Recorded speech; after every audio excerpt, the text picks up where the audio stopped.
Should England be worried? Now, in my opinion, I don't think we should be as worried as what people are saying. I've heard a lot of people say it's embarrassing the performances that England has served up so far.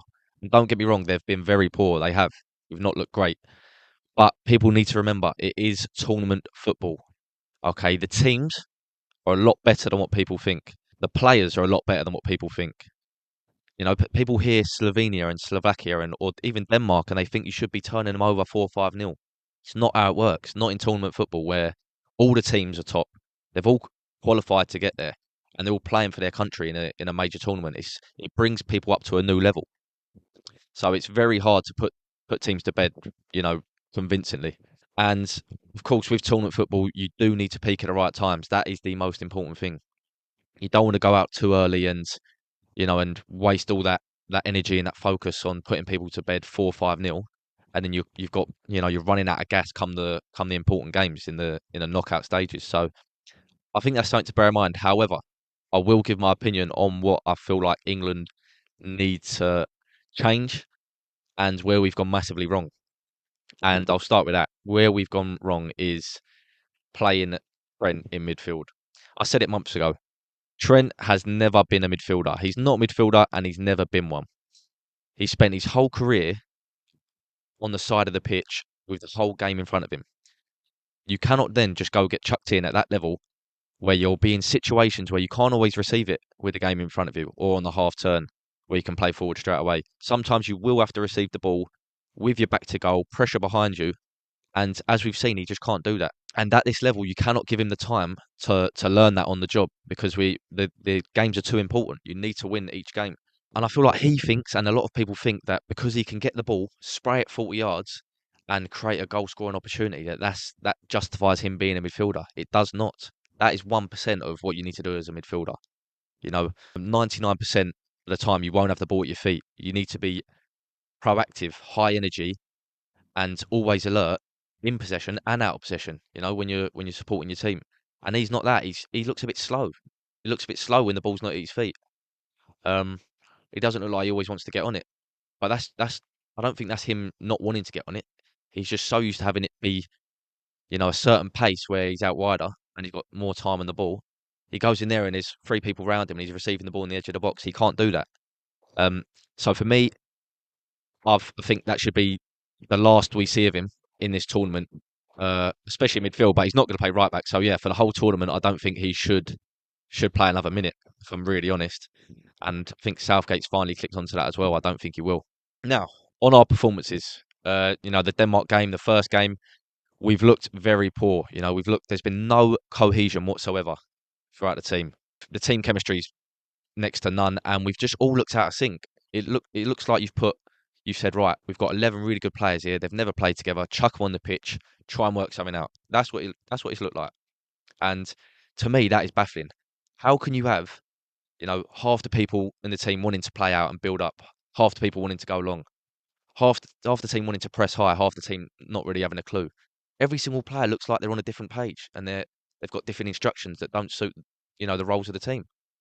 It's just baffling to me how that can happen, and then that does make you think, what is Southgate doing? I know they've not had a lot of time, but this should be built over years and years, and it's not.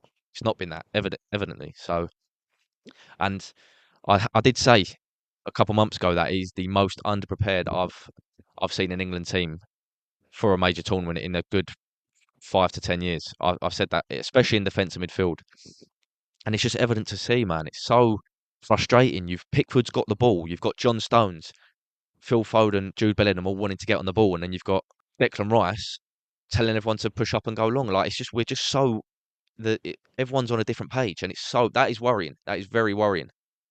Um, so hopefully that can, as they start playing throughout this tournament, that can progress in the right direction, and they can do it. They can. Every single one of these players for their clubs all play out and build up from the back and all press higher. So the evidence is there that they can do that style of play and they do it very well. They all play at the top teams in the Premier League or you know other leagues in the world. So they can do that. So why don't we play to their strengths? It's so frustrating. That's why Gareth Southgate does not help himself with the style of play he wants to play. He don't help himself with other things as well, like the comments with Calvin Phillips. I think that is that's worrying. Them comments they are worrying because I mean to say we've not got we're still struggling for a replacement for Calvin Phillips. What are you talking about? We've got 4 or 5 replacements for Calvin Phillips within the squad, let alone the people you've left out of the squad. You know, we've got Mainu, Wharton who can play there, Gallagher, who are all better than him at the moment in that position. Jude Bellingham can drop back into the 8.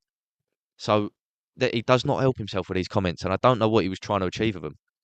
That's just getting everyone even more on his back, and he's not helped himself at all. But just touched on Jude Bellingham there. For me, Jude Bellingham, Phil Foden. Jude Bellingham in that last game against Denmark, he didn't look great, and he looked like he was picking and choosing when he wanted to run and when he wanted to work hard, when he wanted to, you know, get in shape for the team, when he wanted to press. And for me, Phil Foden's our best player. So you play your best player in his best position, and that is in the number 10. So Phil Foden for me has got to play in the number 10. Simple as that. And does that mean you move Jude Bellingham back to the 8? I think that's a possibility. But if that was the case, he'd need to have a strong communication with the coaching staff to say, right, you're playing this 8 role now. You can't go roaming about and doing as you please, which he has been really. You know, you need to be disciplined. Sometimes being along Declan Rice for probably the majority of the game.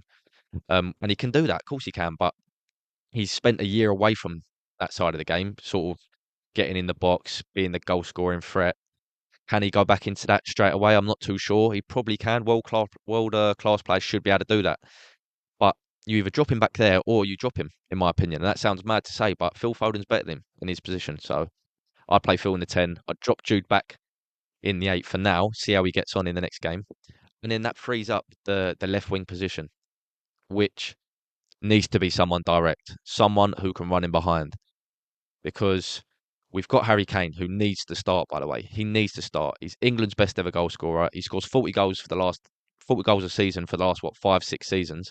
He's one of the best strikers in the world, if not the best. He has to start. And because he has tendencies to drop deep, you need to have direct aggressive wingers in behind who like to run beyond the defence just to accommodate him. So that frees up the left wing, maybe Gordon.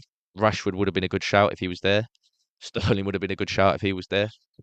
But I feel like it's got to be Anthony Gordon at this moment in time. Kane up front, and then I'd keep Saka on the right, sorry. One thing I did want to touch on as well, just I missed out on earlier, is Jordan Pickford. Now he's so good, you know, for England in terms of his shot stopping, his saving, his commanding. But as I mentioned before, we have 4 or 5 players at the back, all willing to all play out for their clubs. You know, they're really good and comfortable on the ball. But with a keeper these days, especially over the last 5 years, right, you need a keeper who, one, has the ability to play out from the back. I think Jordan Pickford does. But two, is willing to play out from the back, you know, makes the right decisions to play out from the back. And I don't think Jordan Pickford has that at the moment. He's not used to it with his club, but he can't just switch it on to do it for England. And we've got all the players there ready to do it. But there's a few times in that Denmark game where we're all ready to play out and he's just gone long and we lose the ball. You know, we're outnumbered up there. It's Harry Kane versus 3 defenders. So that's another worrying sign for me. It's the keeper's not willing to be brave and play out on the ball in these major tournaments. And again, is that the keeper? Is that the coaching staff? Is that what he's been told to do? It's hard to know, but it's just something I noticed that we need to improve on. However, saying all that, we are 4 points from 2 games, which is still very recoverable. You know, we're top of the group, and it's early stages. You know, I know the performances have been worrying, but it's still early stages, like I said. So we've got the results. Can the performances start picking up now, and we start looking a bit better in the games as the tournament goes on? I think it's possible, but we need to, like you said, them areas I mentioned, it has to change. You know, certain things have to change.